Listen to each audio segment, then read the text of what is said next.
बिस्मिल्लाहिर्रहमानिर्रहीम। तो जनाब लास्ट क्लास में हम लोग बैंक रिकंसिलिएशन के ऊपर बात कर रहे थे और हम ऐसे क्वेश्चन सॉल्व करते जिसमें स्क्रूटनी हमें खुद परफॉर्म करनी थी और हमें कैश बुक और बैंक स्टेटमेंट को आपस में मैच करना था और मैच करके ये मालूम करना था जनाब कि वो कौन से डिफरेंसेस हैं जो कैश बुक में है और बैंक स्टेटमेंट में नहीं है, और वो कौन से डिफरेंसेस जो बैंक स्टेटमेंट में और कैश बुक में अब तक रिकॉर्ड नहीं हुआ। याद होगा आपको। चले बताइए B2 का आंसर क्या आता है आपके पास।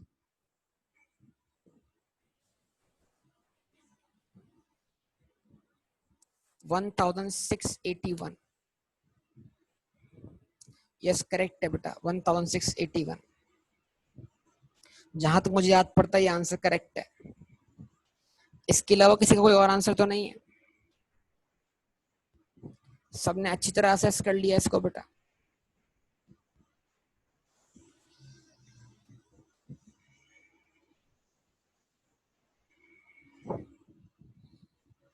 ओके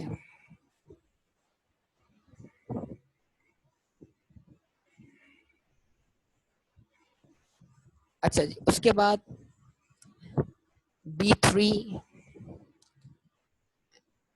का आंसर क्या है बेटा? 3483 बेटा। और लोगों का आंसर है? और लोगों का आंसर है ये? सब तो पार्टिसिपेट नहीं कर रहे, इसका मतलब 3 से 4 लोगों ने होमवर्क किया, बाकी लोगों ने शायद ना किया। तो अब मैं उनसे क्या एक्सपेक्ट करूं कि वो कर लेंगे या वो चाहते हैं कि मैं सॉल्व कर दूं? बाकी लोगों से रिस्पांस चाहिए बेटा। इतनी सारी आवाम बैठी हुई है, सबने एग्जाम देना है, सबने पास करना है। मुझे अकेले सिर्फ 3-4 लोगों को पास नहीं करवाना। प्लीज बेटा आप बाकी लोग भी रिस्पांस दिया करें और जो सच है वो बोल दिया करें। होमवर्क किया है नहीं किया, मुझे पता है आपका AFC का एग्जाम है, लेकिन कम से कम एक आधा क्वेश्चन कर लें ताकि आप उसमें इन रहें। हाँ भाई, बाकी लोग कहाँ पर हैं? 3 लोगों के अलावा कोई रिस्पांस नहीं दे रहा मुझे। राहील, हम्माद और शिराज के अलावा कोई और रिस्पांस नहीं मिल रहा मुझे। तो बाकी लोग क्या कर रहे हैं बेटा? ओके कोई मसला नहीं, कम से कम एक क्वेश्चन कर लेती हैं आप, इस तरह आप भूलती नहीं इसको। जी बेटा और कोई? ओके जबरदस्त, गुड। Okay good. बाकी और लोग, इतने सारे लोग बैठे हैं यार यहाँ पर। 5 लोगों का जवाब मिला मुझे अब तक।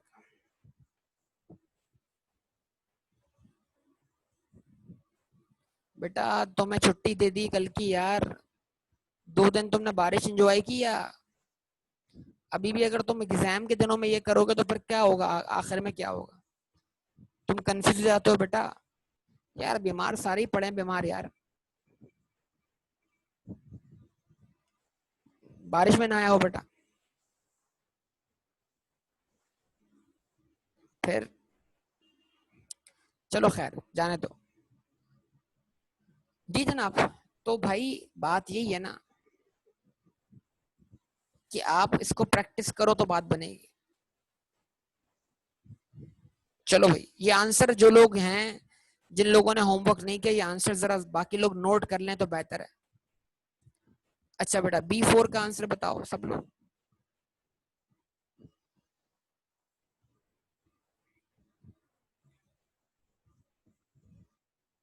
हाँ बेटा, ये कितने लोगों ने किया? 1560। और कोई? तो बस ये आंसर नोट करते जाएं, फिर आप वेरीफाई करें ये आंसर आते नहीं आते। जिस क्वेश्चन में कोई डिफिकल्टी हो मुझे आप बता दीजिए।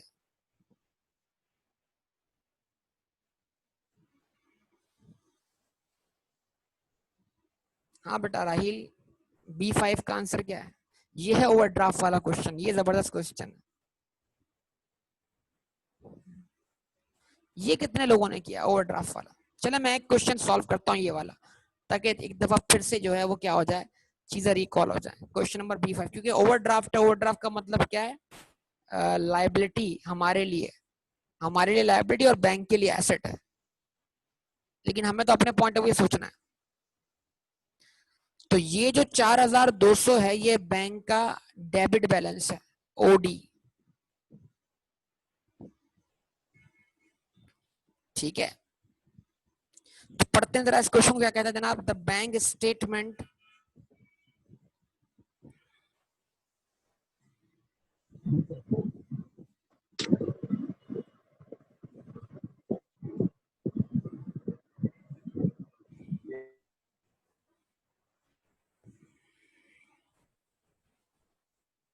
the bank statement of R Hood for the month of March 2006 is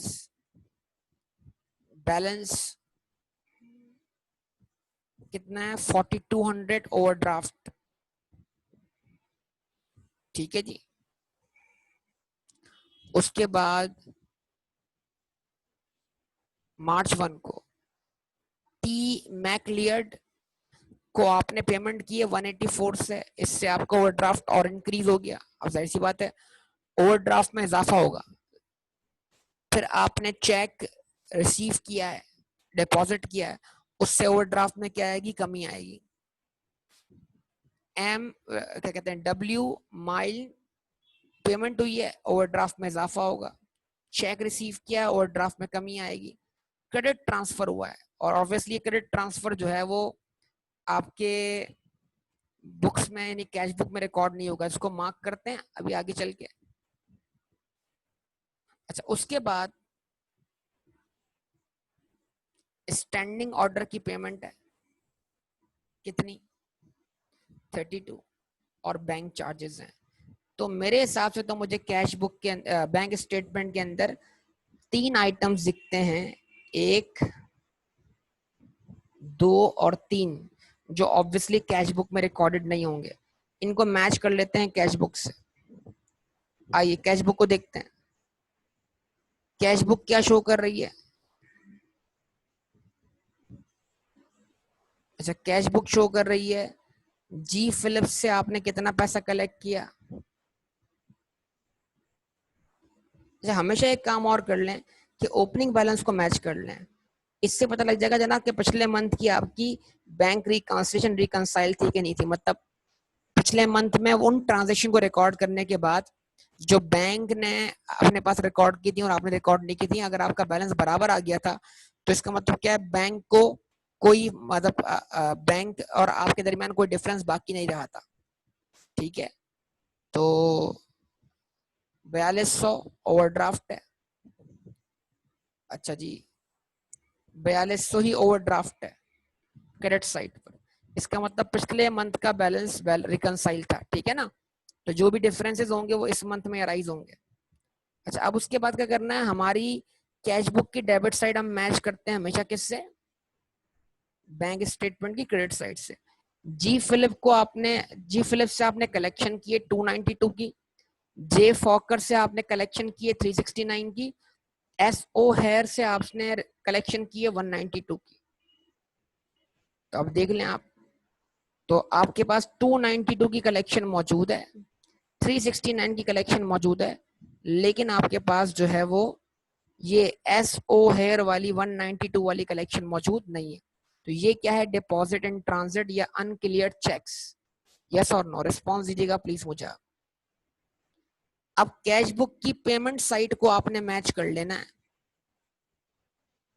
आपने पेमेंट की है टी मैकलियट को 184 की, डब्ल्यू माइल ने को कितने कितने की? 160 की, और एस पोर्टर को 504 की। तो अगर आप देखते हैं तो आपको 184 की पेमेंट दिखती है, 160 की दिखती है, लेकिन जो आपने पेमेंट किसको की है बेटा? एस पोर्टर को, वो आपको नहीं दिखती। तो बड़ा आसान सा क्वेश्चन है यार ये। तो मतलब ये नहीं सिर्फ प्रॉब्लम इसमें क्या था? बैंक ओवरड्राफ्ट था। तो मैं इसलिए इसको सॉल्व करना चाह रहा हूं ताकि आप बैंक ओवरड्राफ्ट को डील करना सीख सके। मतलब सिर्फ ओवरड्राफ्ट, ताकि गलती ना हो एग्जामिनेशन में। इसलिए 2 मिनट लगेंगे इसको सॉल्व करने में। ठीक है ना?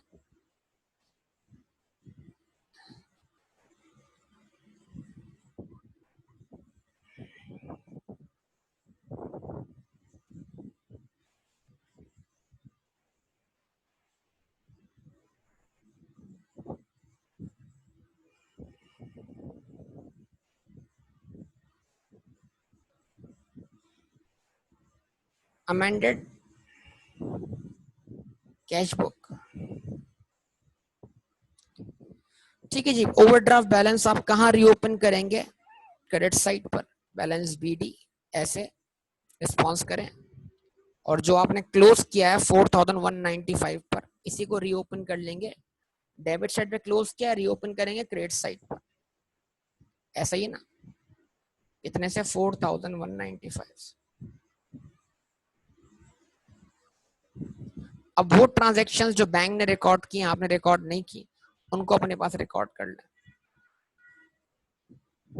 तो बैंक ने आपके अकाउंट को 88 से क्रेडिट किया है, ये क्या है, क्रेडिट ट्रांसफर है, ये आपको पैसे मिले हैं जी फ्रैंक से। तो आप एंट्री पास करें, क्या एंट्री पास करें, क्या बैंक अकाउंट डेबिट ऑब्वियसली।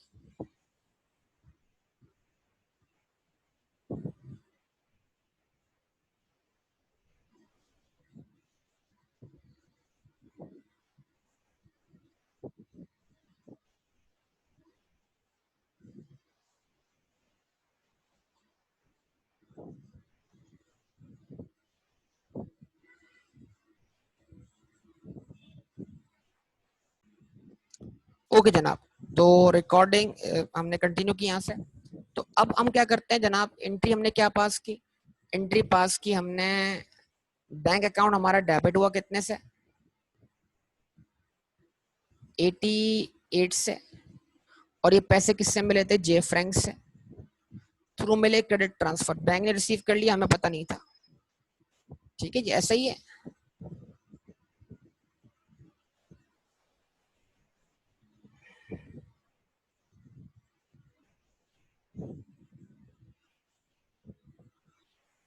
ठीक है जनाब, अब उसके बाद अगर आप मजीद देखें इस चीज को, तो आगे लेके चलते हैं।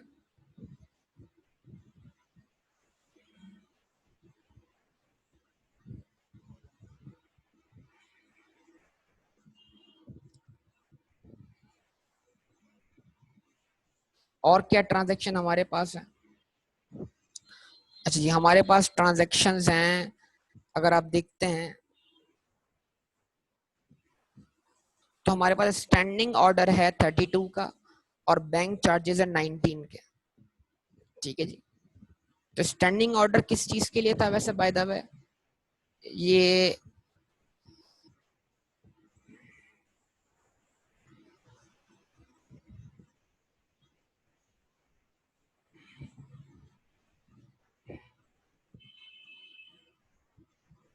स्टैंडिंग ऑर्डर और बैंक चार्जेस,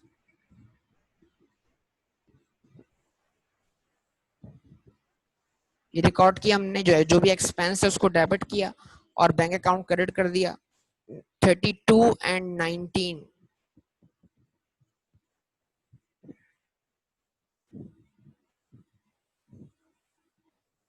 अब वर्कआउट कर लें बैलेंस CD,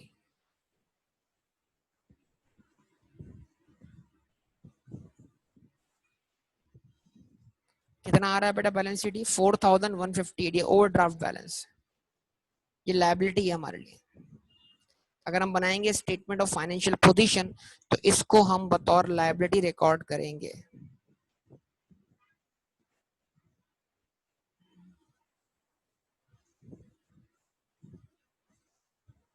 ठीक है जनाब, ये आपके सामने।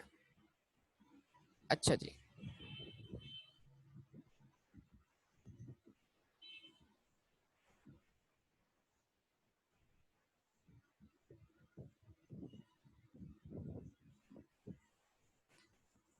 अब उसके बाद हम परफॉर्म करेंगे क्या, bank reconciliation.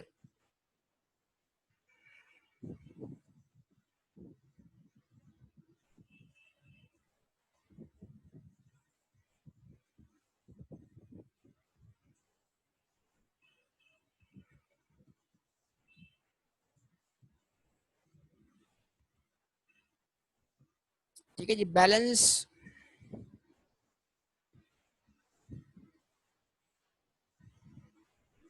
As per bank statement,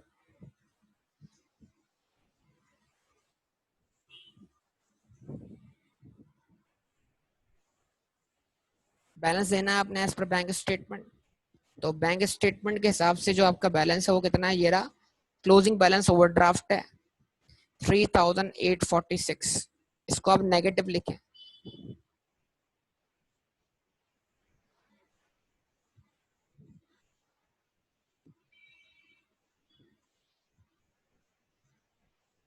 add करें क्या,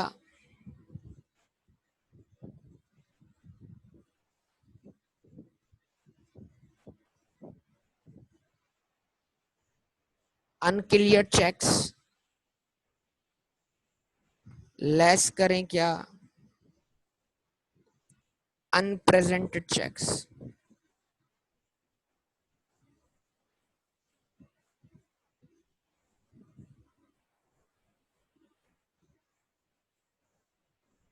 ठीक है जी। तो अनक्लियर चेक कितने के हैं बेटा,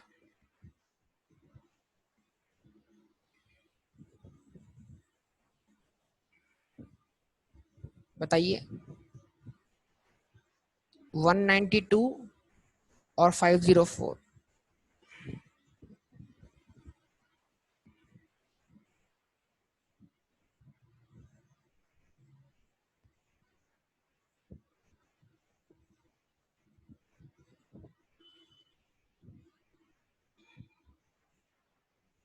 तो हमने कहा अगर बैंक जो है ये दो डिफरेंसेस खत्म कर दे तो फिर हमारा और बैंक का बैलेंस क्या हो जाएगा, मैच कर जाएगा। बताइए बेटा, balance as per amended cash book.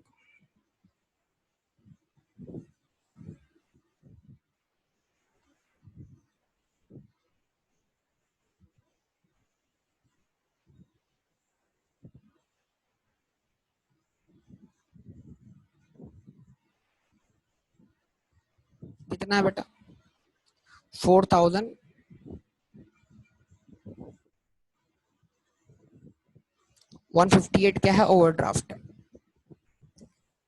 ठीक है जी, ये आपके सामने ऐसा ही है। ओके जनाब, ये आपके सामने हो गया सॉल्व क्वेश्चन।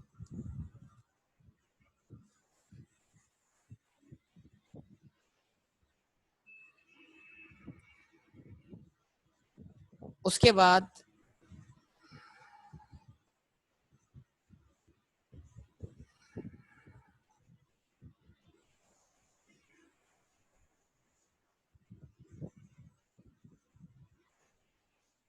अब कुछ ऐसे क्वेश्चंस होंगे जिसमें आपको यानी कंपैरिजन खुद नहीं करना होगा, बल्कि आपको इंफॉर्मेशन दी गई होगी, उसके हिसाब से आपको ये कैश बुक क्या कहते हैं, बैंक रिकंसिलिएशन क्या करनी होगी, प्रिपेयर करनी होगी। जी अब इसमें एक पास पेपर का क्वेश्चन है B10 आबिद अली ब्रदर्स के नाम से, ये आप इसको जरूर अटेम्प्ट कीजिएगा। अब B10 पास पेपर का क्वेश्चन है आबिद अली के नाम से, ठीक है, इसको आप अटेम्प्ट करेंगे। ये ऐसे ही आसान क्वेश्चन आया हुआ था एग्जामिनेशन।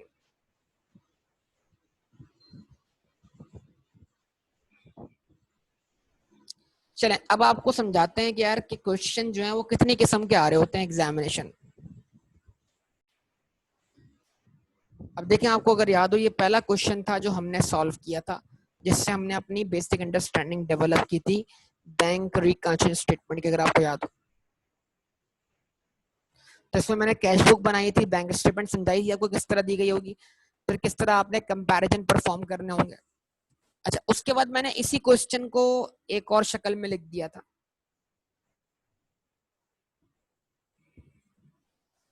ऐसे ही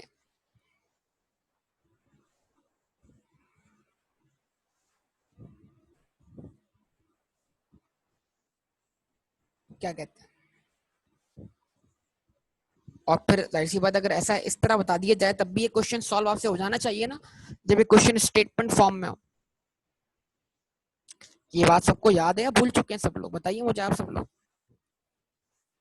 क्या ये बात सबको याद है, आप सब भूल चुके हैं?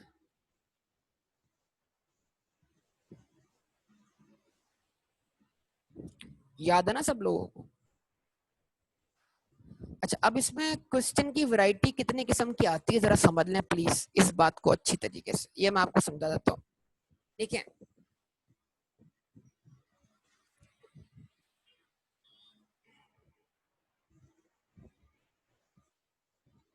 ये मैं क्वेश्चन कॉपी कर रहा हूँ, ठीक है।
अब मैं इससे मुख्तलिफ क्वेश्चन बनाने जा रहा हूँ, बड़ा देखिएगा समझेगा इस बात को।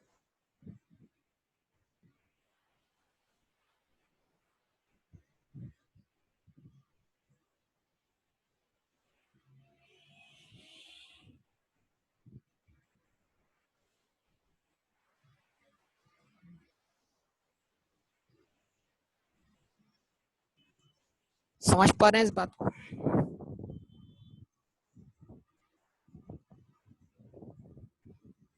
यानी एग्जामिनेशन में 3 किस्म के क्वेश्चंस आते हैं बेटा, इस हवाले से। जैसे 4 किस्म के हैं, लेकिन बेसिकली 3 किस्म के। चौथी किस्म थोड़ी अलग किस्म की है, तो वो उस पर बात फिर कभी हो जाएगी। लेकिन पहला टाइप का क्वेश्चन, टाइप 1,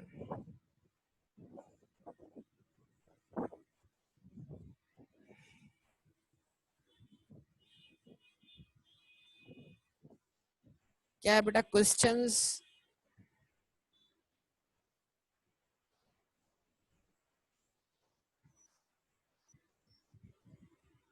इन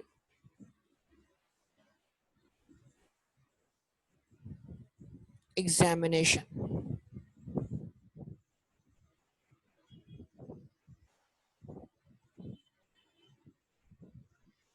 ठीक है जी।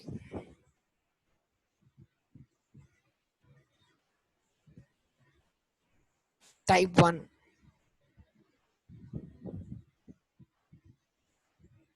when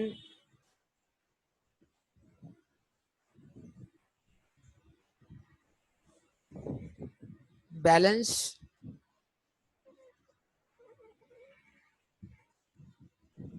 as per cash book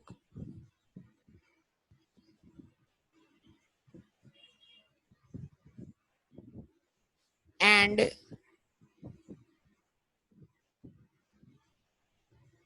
bank statement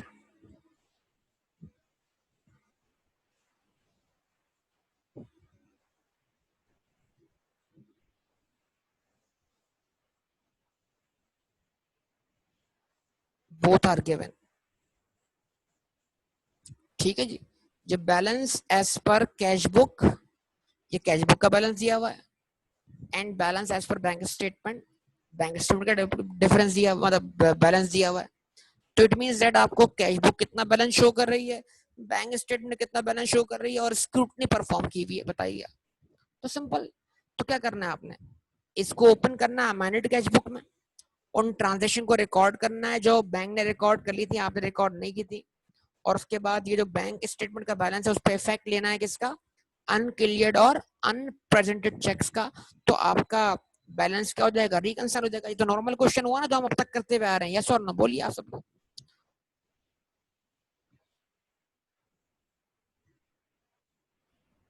response कीजिए सब लोग बेटा।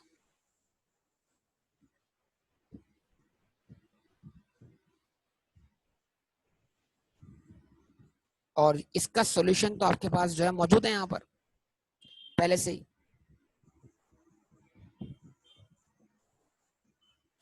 कि आपने balance as per amended balance cash book का ओपन किया, उस पे उन ट्रांजेक्शन का इफेक्ट लिया जो बैंक ने रिकॉर्ड कर ली थी, आपने रिकॉर्ड नहीं की, बैलेंस शीट आया, ये बैंक स्टेटमेंट का बैलेंस रखा आपने, अनक्लियर्ड और अनप्रेजेंट चेक का इफेक्ट लिया, ये कैश बुक, ये बैंक रिकंसिलिएशन के अंदर जो बैलेंस आ रहा है ये अमेंडेड कैश बुक के क्लोजिंग बैलेंस से क्या हो गया, रिकंसाइल हो गया। मतलब क्या इस बात का कि अगर बैंक इस बैलेंस पर उन दो ट्रांजेक्शन का इफेक्ट रिकॉर्ड कर ले जो हमने अपने पास रिकॉर्ड किए हुए हैं, तो फिर हमारे बैलेंस और बैंक के बैलेंस में कोई फर्क नहीं होगा। यस और नो, रिस्पॉन्स प्लीज।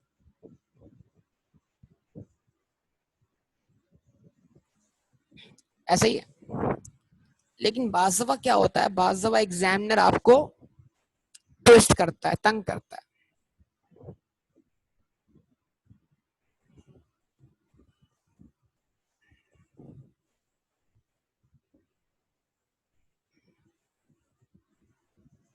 ठीक है, और जब वो ट्विस्ट करता है, तंग करता है, तो फिर क्या होता है। अब आपके सामने एक और क्वेश्चन आ रहा है। ये क्वेश्चन का टाइप 2 है। क्या टाइप 2 है भाई, balance as per cash book दिया हुआ है, बैंक स्टेटमेंट के अंदर जो ट्रांजैक्शन हमने रिकॉर्ड नहीं की, बैंक ने रिकॉर्ड की वो बता दी गई हैं,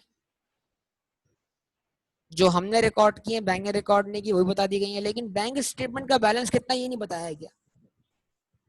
कुछ समझे बात को, जवाब दें।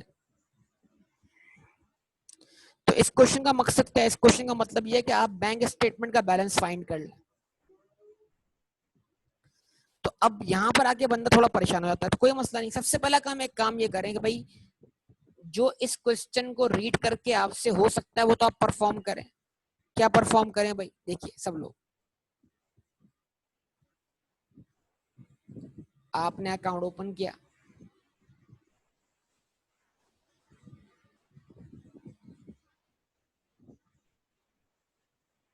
हम बनाने जा रहे हैं अमेंडेड कैश बुक।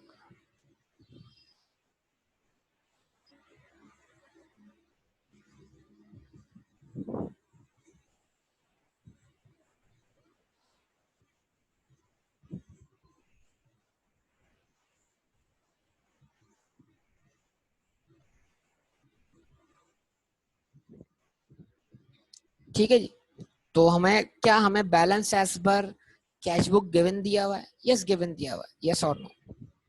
तो इसको रखा हमने वही डेबिट साइड पर, नॉर्मल बैलेंस था इसलिए हमने कहा बैलेंस बीडी है हमारी कैश बुक का। इस बैलेंस पर उन ट्रांजैक्शंस के इफेक्ट रिकॉर्ड करने हैं जो हमने रिकॉर्ड नहीं किया और बैंक ने रिकॉर्ड कर लिए, जो बैंक की तरफ से डेबिट और क्रेडिट एडवाइसेस हमें मिली हैं। यस और नो, रिस्पॉन्स दो भाई। तो बैंक चार्जेस बैंक ने हमारे अकाउंट से माइनस कर लिए, डेबिट कर लिए हैं, इंश्योरेंस का स्टैंडिंग ऑर्डर डेबिट कर लिया, डिसऑनर चेक का इफेक्ट है, कोई इशू नहीं। अब ये इफेक्ट लें,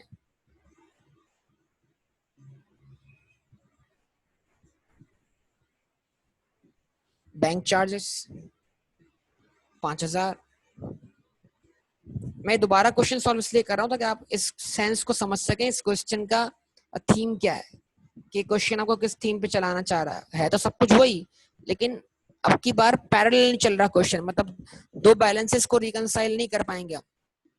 प्रॉब्लम ये है कि वो रिकंसाइल हो जाएंगे, हमारा आंसर वेरीफाई हो जाएगा, यहाँ पर हम अपने आंसर को वेरीफाई नहीं कर पा रहे होंगे क्योंकि हमें बैंक स्टेटमेंट का बैलेंस नहीं दिया हुआ। तो इंश्योरेंस का स्टैंडिंग ऑर्डर था हमारे पास, कितना, 20,000। उसके बाद डिसऑनर्ड चेक था, अगर बंदे का नाम मेंशन नहीं तो आप डिसऑनर्ड ही लिख दें, लेकिन डेटर लिख दें, ये भी अच्छा है। कितने से, 50,000 से डेटर डेबिट हुआ, डिसऑनर्ड चेक की वजह से बैंक अकाउंट क्या हुआ, क्रेडिट हो गया, और हमें 50,000 का क्या मिला है, डिविडेंड मिला है। तो इतना करने से ये तो पता लग गया कि भाई हमारा बैलेंस जो है ट्रांजैक्शन जो बैंक स्टेटमेंट में मौजूद थी और हमने रिकॉर्ड नहीं की थी, उनको रिकॉर्ड करने के बाद हमारा अमेंडेड बैलेंस कितना है। सबसे पहला काम यह कर लें, कैश बुक बना लें। अगर बैंक स्टेटमेंट का बैलेंस ना दिया हो तो कैश बुक बना लें सबसे पहले, ताकि क्या हो जाए, आपको अमेंडेड कैश बुक का बैलेंस मिल जाए।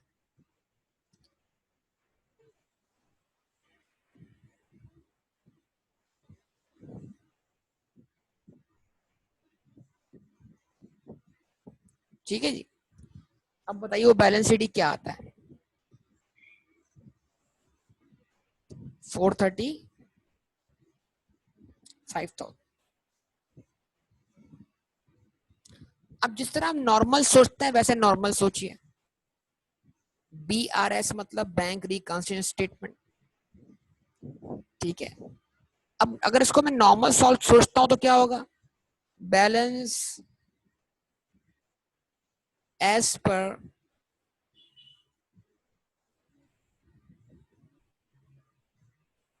Bank statement.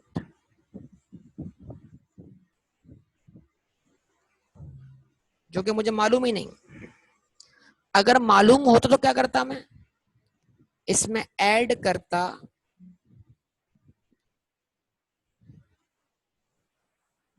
अनक्लियर चेक्स और लेस करता क्या, अनप्रेजेंटेड चेक्स। जवाब दीजिए।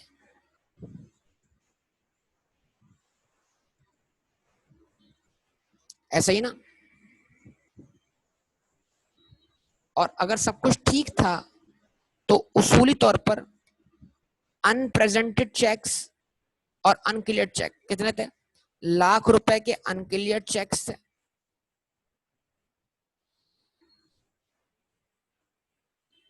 और 70,000 के अनप्रेजेंटेड चेक्स थे। तो ये दो इफेक्ट लेने के बाद उसूली तौर पर मेरा बैलेंस ये आना चाहिए। तो मैं इसको क्या करता हूं, यहां से उठाकर यहां रख देता हूं, क्योंकि ये बैलेंस यहां आना चाहिए ना, जाहिर सी बात है। यस और नो। अगर मुझे बैंक स्टेटमेंट का बैलेंस मालूम होता तो ये दो ट्रांजैक्शन का इफेक्ट लेने के बाद मेरा बैलेंस ये आना चाहिए था। तो मैं क्या करता हूं, जो ऊपर आंसर आया है उसको यहाँ प्लेस कर देता हूँ, 4,35,000। तो अब इस उसूल की बिना पर कि भाई मेरा आंसर ये आना चाहिए था, और अगर ये बिल्कुल सही आंसर है तो फिर अगर बैंक स्टेटमेंट के बैलेंस पर ये ऐड करके और ये लेस करके बैलेंस ये आएगा, तो क्या मैं इस बैलेंस से रिवर्स जाकर बैंक स्टेटमेंट का बैलेंस फाइंड नहीं कर सकता क्या।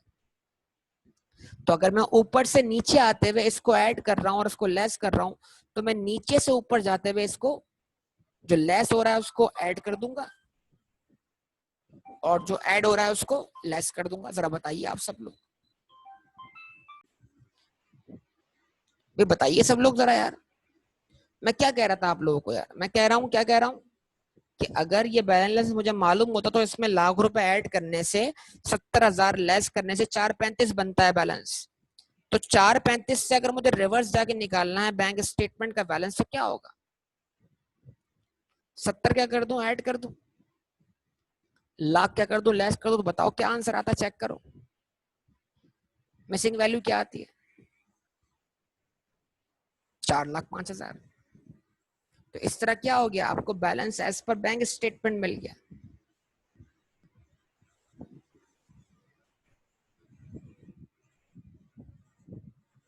अच्छा, अब ये मैंने लिखा उसी फॉर्मेट में है ताकि आपको परेशानी ना हो, लेकिन बाज एग्जामिनेशन में क्या होता है, एग्जामिनर इसको फिर रिवर्स फॉर्मेट में लिखता है। तो अब आपके लिए रिवर्स फॉर्मेट समझना कोई मुश्किल बात नहीं है। यानी दो तरीके हैं, एक तरीका ये है कि आप बैंक स्टेटमेंट के बैलेंस को बराबर लाओ अमेंडेड कैश बुक के, और एक तरीका यह है कि आप अमेंडेड कैश बुक के बैलेंस को बराबर लाओ बैंक स्टेटमेंट के बैलेंस के। तो अगर आप अमेंडेड कैश बुक के बैलेंस को बराबर लाना चाहते हो बैंक स्टेटमेंट के, तो आप लिखोगे अमेंडेड कैश बुक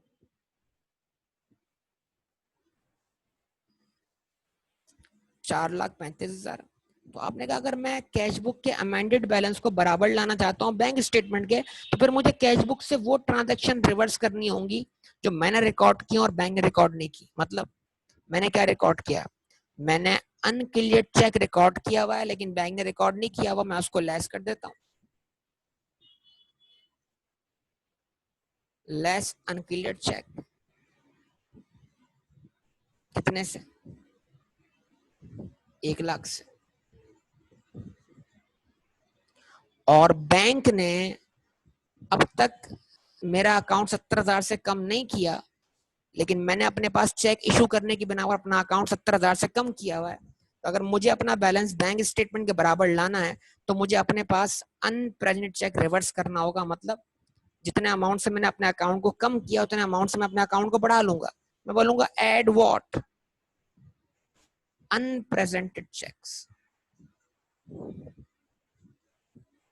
तो सारे मामला तो उलट हो गए। अब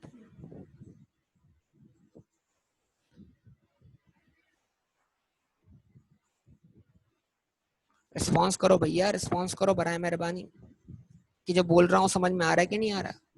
तो जब मैंने इस तरह किया तो मुझे बैंक स्टेटमेंट का बैलेंस मिल गया। तो मैंने कहा ये आ गया मेरा बैलेंस एज पर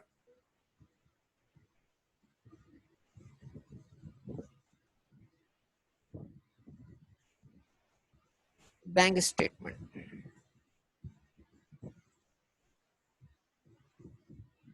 ठीक है, क्या है भाई? 4,35,000 माइनस 1,75,000, क्या आंसर आता है? 4,05,000। 65,000 कैसे बेटा?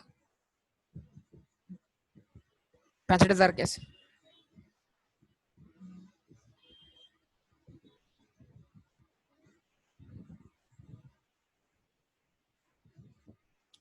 तो याद रखना बेटा, दो किस्म की रिकंसिलिएशन है। एक है bank statement to amended cash book, कि हम बैंक स्टेटमेंट के बैलेंस को बराबर लाते हैं अमेंडेड कैश बुक के बैलेंस के।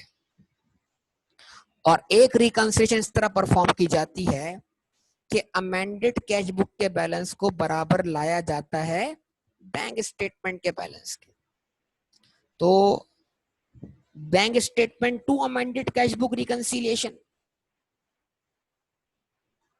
Amended cash book to bank statement reconciliation, ये दो फर्क समझ में आया आप लोगों को बेटा?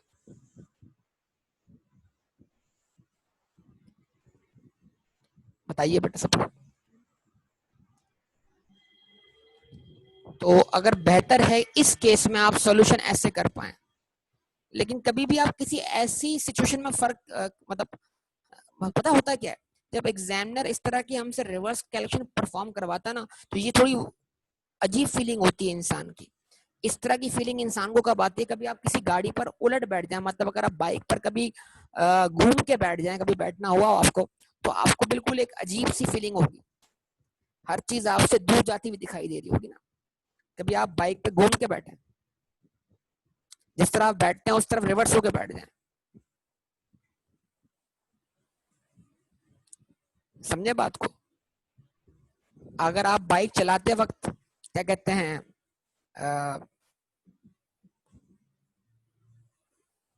बाइक चलाते वक्त किसी के साथ अगर आप बैठे हुए हैं, या आप खुद बाइक चलाते हैं तो ऐसी बात है आप फ्रंट पे बैठे हुए हैं, लेकिन आप अगर आप कोई और बाइक चलाए और आप बैक साइड पे बैठ जाएं, रिवर्स होके बैठ जाएं, और आप स्टैंड को पकड़ के बैठ जाएं उल्टा उस तरफ, तो फिर आपको क्या लगेगा बताइए?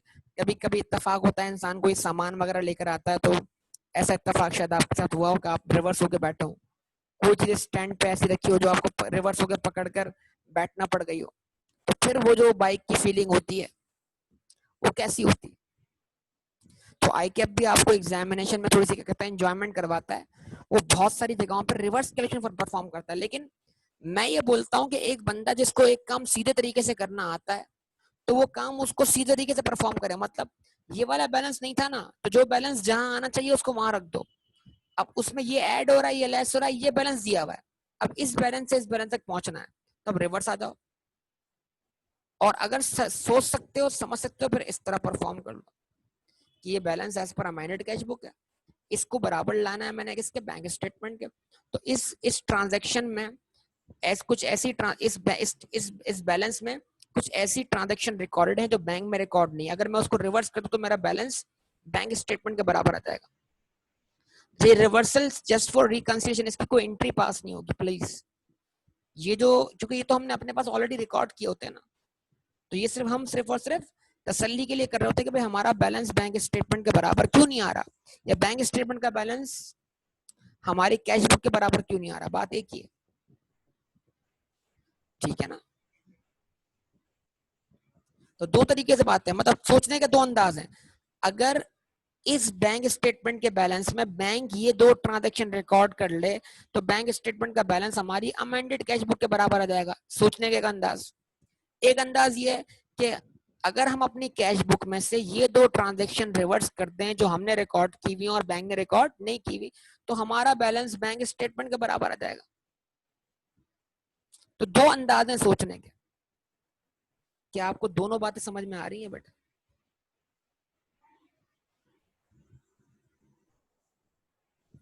ठीक है जी।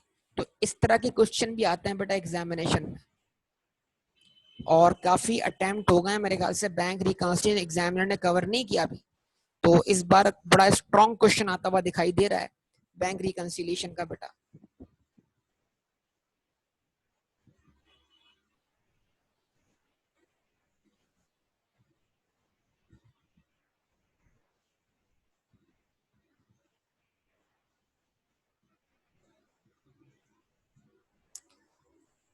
ठीक है बेटा, एक और चीज, ये जो सेकंड अकाउंट बना हुआ है मेरे नाम से को होस्ट, ये मैं नहीं हूँ, ये मैनेजमेंट में से हैं, इन्होंने मेरा अकाउंट ही लॉगिन किया हुआ है, और मेरे ख्याल से कुछ बच्चों को यहाँ से रिमूव किया गया बाय द वे। खैर, तो मैं आपको क्लियर कर दूं बेटा, ये मैंने इसका नाम चेंज भी किया था, दोबारा ये नाम दोबारा मेरे नाम पे आ गया। खैर, बहरहाल ना, अब मैं आपके सामने अगले क्वेश्चन की तरफ जा रहा हूँ।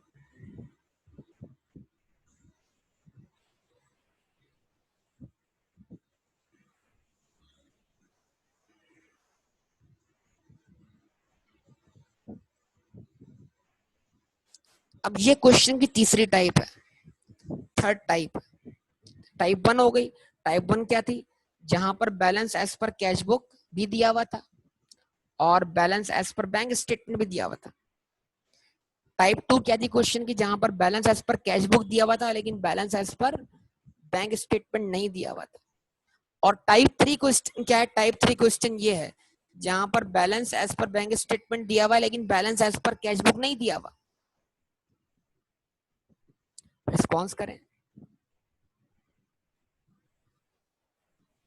तो अब इस तरह के क्वेश्चन में क्या करना है? तो इस तरह के क्वेश्चन में सबसे पहले आपको बनानी है bank reconciliation.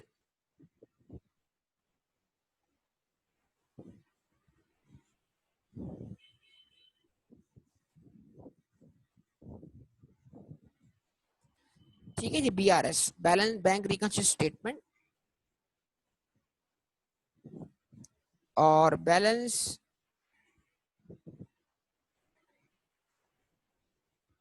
As per bank statement. और वैसे ही बनाने से नॉर्मल आप बनाते हैं, रिवर्स नहीं बनानी।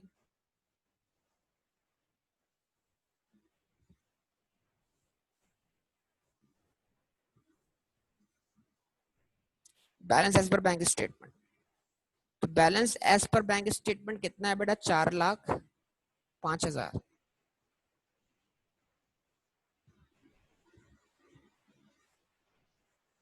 ठीक है जी। इसमें आप इफेक्ट लें, ऐड करें क्या?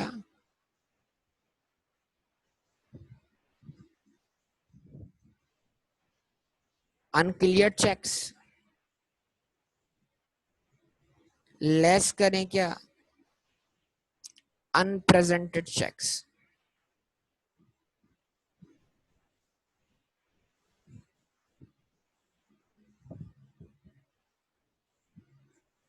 जैसा नॉर्मल आप करते हैं। अनक्लियर चेक कितने हैं? 1,00,000 के। अनप्रेजेंटेड चेक कितने हैं? 70,000 के। तो ये करने के बाद क्या मिल जाएगा आपको? ये करने के बाद आपको बेटा जो बैलेंस मिलेगा वो अमेंडेड कैश बुक के बराबर होना चाहिए। लेकिन हमें तो balance as per cash book नहीं गिवन दिया हुआ, तो अमेंडेड कैश बुक क्या करेंगे हम? यस और नो?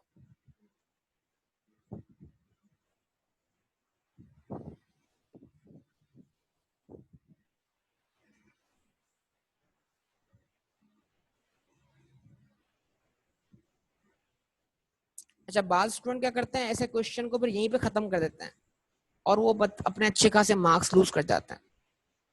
ये आंसर आ गया 4,35,000। ये क्वेश्चन यहाँ पे खत्म नहीं है। अच्छा, इन ऐसे क्वेश्चन में एग्जामिनर भी ट्रिक करता है, वो बोलता है प्रिपेयर बैंक रिकॉन्सिलिएशन स्टेटमेंट। तो स्टूडेंट समझते हैं कि बस हमने ये बना दिया, हमारा क्वेश्चन पूरा हो गया। ऐसा नहीं है। बैंक रिकॉन्सिलिएशन पूरी क्या कहते हैं, अमेंडेड कैश बुक और इस स्टेटमेंट को मिलाकर क्या की जाती है, क्योंकि रिकंसाइल तो करेंगे ना, अभी नहीं करेंगे। तो बाद स्टूडेंट्स क्या करते हैं, जब इस तरह का सवाल आता है पेपर में, तो सिर्फ इतना हिस्सा बनाकर समझते हैं उनका क्वेश्चन पूरा हो गया। वो गलती पर होता है। अब करना क्या चाहिए आपको, आपको चाहिए कि आप नीचे कैश बुक बनाएं अमेंडेड, क्योंकि आपको कैश बुक की ट्रांजेक्शन दी हुई है। तो जो ट्रांजेक्शन दी हुई है, जरा आप उनको रिकॉर्ड करें। आप बोले अमेंडेड कैश बुक, आप बोले भाई कैश बुक का हमें बैलेंस बीडी नहीं पता, जो क्लोजिंग बैलेंस था जिसको हमने रीओपन करना था वो नहीं दिया हुआ, कोई मसला नहीं।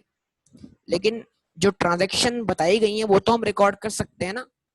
अच्छा जी, हमने कहा ट्रांजैक्शन रिकॉर्ड कर सकते हैं, बैंक चार्जेस हैं, इंश्योरेंस है, डिसऑनर्ड चेक है। ओके, जरा इनके इफेक्ट लेते हैं। हमने कहा बैंक चार्जेस,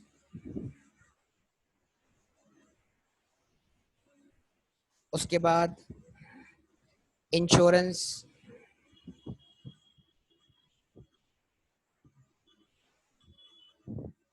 उसके बाद डिसऑनर्ड,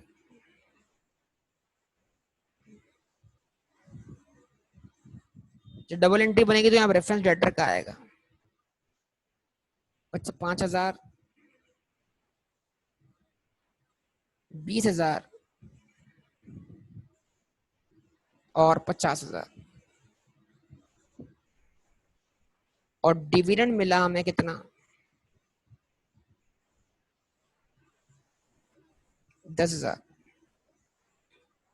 अब उसूल क्या है, उसूल ये है कि वो ट्रांजैक्शन जो बैंक ने रिकॉर्ड की और हमने रिकॉर्ड नहीं की, उनको रिकॉर्ड करने के बाद हमारा बैलेंस ये आना चाहिए जो कि अमेंडेड कैश बुक का बैलेंस। इट मींस इस बार हमने अमेंडेड कैश बुक का बैलेंस कहां से ढूंढ लिया, बैंक रिकंसिलिएशन स्टेटमेंट से।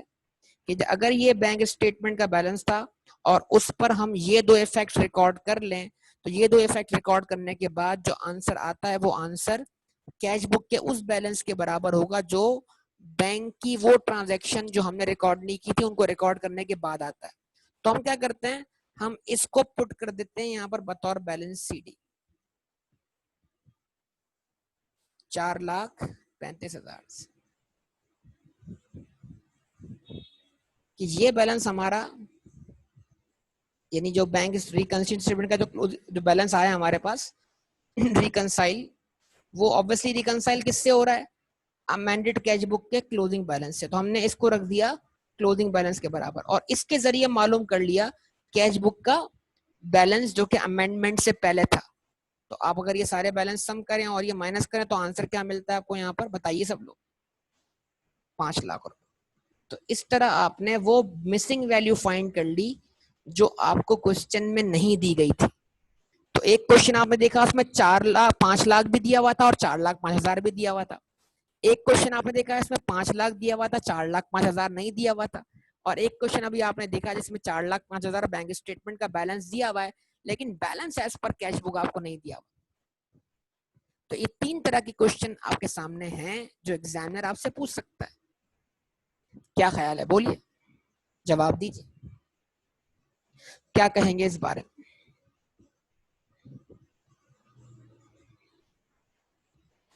ठीक है बेटा, अब बात थोड़ी सी इस तरह की है कि आप लोग भी काफी मसरूफ हैं मेरे ख्याल से एएफसी के अंदर, और जाहिर सी बात है तो मैंने टॉपिक डिलीवर कर दिया आपको।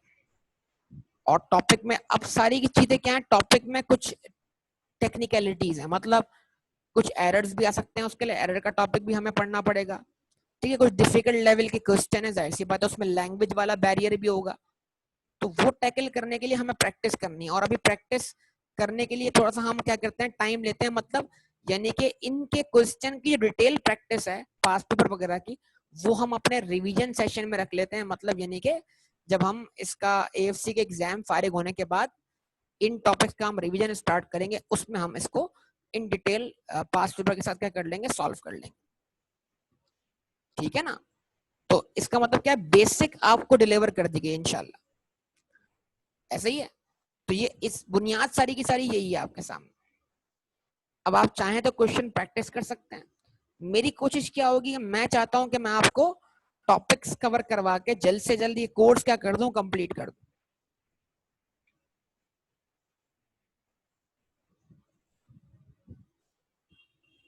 ठीक है, ताकि अभी फिल वक्त इस दौरान आप पे कोई बर्डन ना बने। होगा ये कि अगर मैंने कॉन्सेप्ट समझाया रिवीजन के टाइम पर और फिर बड़े बड़े क्वेश्चन करवाया उस टाइम पर, तो ये आपके लिए मतलब थोड़ा सा क्या होगा, एक साइकोलॉजिकली एक डिफिकल्ट फेज हो जाएगा आपका, क्योंकि अभी आप पेपर देकर आए होगे, दिमाग पे पहले ही बोझ होगा। तो हम क्या कर रहे हैं कि हम सारे टॉपिक की बेसिक कवर करके कॉन्सेप्चुअली उन तमाम टॉपिक्स को कवर कर लेते हैं, ताकि एक तरीके से हमारा जो कोर्स वाला बर्डन है वो एंड हो जाए। फिर एट द एंड हमें करना क्या है कि मेनली प्रैक्टिस ही करनी है, ताकि हम एग्जाम तक पहुंच जाए। तो मैंने ये अपनी तरफ से कर दिया आपके सामने कि कितनी किस्म के क्वेश्चन आते हैं, क्या वैरायटी आती है, तो इसमें डिफिकल्टीज क्या होंगी वो देखनी है बेटा। ठीक है, तो आज तक इतना ही, फिर इंशाल्लाह आपसे इसके ऊपर फर्दर बात करेंगे। अगली क्लास में नया टॉपिक शुरू करेंगे, ताकि जल्द से जल्द हमारे टॉपिक्स क्या हो जाए बेटा, क्लोज हो जाए। और बाकी स्टूडेंट्स को इतना बोल दें कि प्लीज, बर्डन में आप पर नहीं डाल रहा, 1 घंटा निकाल लें कम से कम आईए के लिए, कि वो इकोनॉमिक्स तो फिर भी पढ़ लेंगे, आईए के लिए 1 घंटा निकाल लें ताकि वो अपने कॉन्सेप्ट मिस ना करें। ठीक है, ओके बेटा, अल्लाह हाफिज। हाँ बेटा, उसका रिवीजन क्लास का मैं शेड्यूल बनाकर आपको बताता हूँ, फिक्र ना करो, पेपर तक रिवीजन हो जाएगा तुम्हारा, टेंशन ना लो।